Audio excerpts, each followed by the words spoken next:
And we will turn now to Mr. Colbert for his 5 minutes of testimony. Good morning. My name is Stephen Colbert, and I am an American citizen. It is an honor and a privilege to be here today. Congresswoman Lofgren asked me to share my vast experience spending one day as a migrant farm worker. I am happy to use my celebrity to draw attention to this important, complicated issue, and I certainly hope that my star power can bump this hearing all the way up to C-SPAN 1.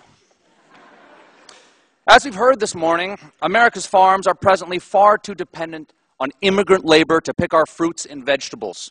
Now, the obvious answer is for all of us to stop eating fruits and vegetables. And if you look at the recent obesity statistics, you'll see that many Americans have already started. Unfortunately, my gastroenterologist, Dr. Eichler, has informed me in no uncertain terms that they are a necessary source of roughage. As evidence, I would like to submit a video of my colonoscopy into the congressional record. Now, we all know there is a long tradition of great nations importing foreign workers to do their farm work. After all, it was the ancient Israelites who built the first food pyramids.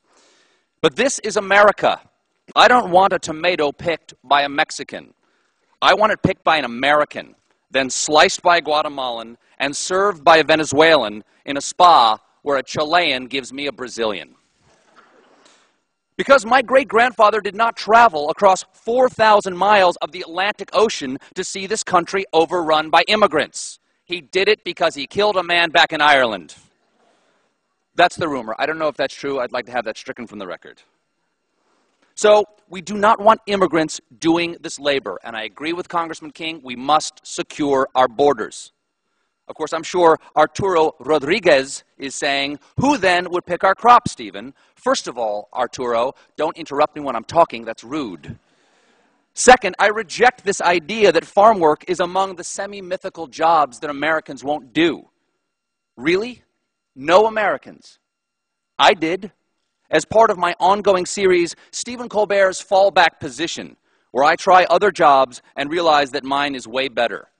I participated in the UFW's Take Our Jobs campaign, one of only 16 people in America to take up the challenge. Though that number may increase in the near future, as I understand, many Democrats may be looking for work come November.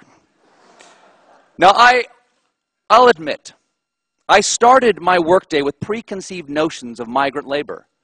But after working with these men and women, picking beans, packing corn, for hours on end, side by side, in the unforgiving sun, I have to say, and I do mean this sincerely, please don't make me do this again. It is really, really hard. For one thing, when you're picking beans, you have to spend all day bending over. It turns out, and I did not know this, most soil is at ground level. If we can put a man on the moon, why can't we make the earth waist high? Come on, where is the funding?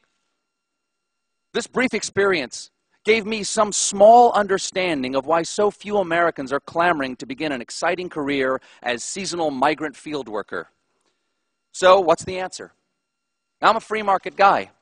Normally, I would leave this to the invisible hand of the market, but the invisible hand of the market has already moved over 84,000 acres of production and over 22,000 farm jobs to Mexico, and shut down over 1 million acres of U.S. farmland due to lack of available labor.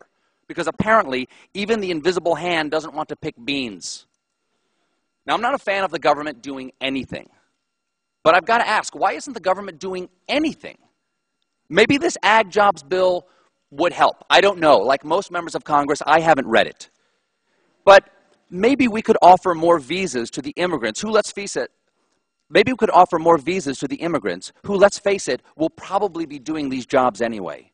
And this improved legal status might allow immigrants recourse if they're abused. And it just stands to reason to me that if your coworker can't be exploited, then you're less likely to be exploited yourself. And that itself might improve pay and working conditions on these farms, and eventually Americans may consider taking these jobs again. Or maybe that's crazy. Maybe the easier answer is just to have scientists develop vegetables that pick themselves. The genetic engineers over at Fruit of the Loom have made great strides in human fruit hybrids. The point is we have to do something because I am not going back out there.